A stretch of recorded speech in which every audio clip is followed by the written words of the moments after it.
The Guam Green Growth Conservation Corps is assisting me today with the Citizen Forester program. What we're doing specifically is we're mapping out our urban trees here in Tumon, and we're actually here at the Sagan Katuran Chamorro, or SKC.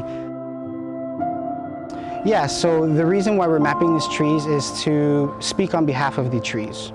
We're doing the inventory to actually translate that into the eco-benefits specifically. With the data collected, it will reflect the economical and ecological benefits that a single tree provides for us.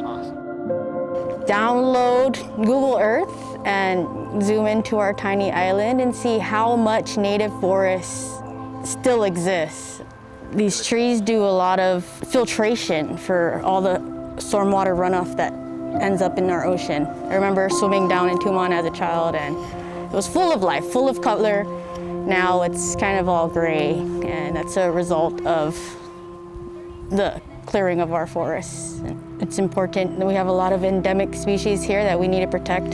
Just having that data to help either get funding or even predict, it's very important for us to have this data.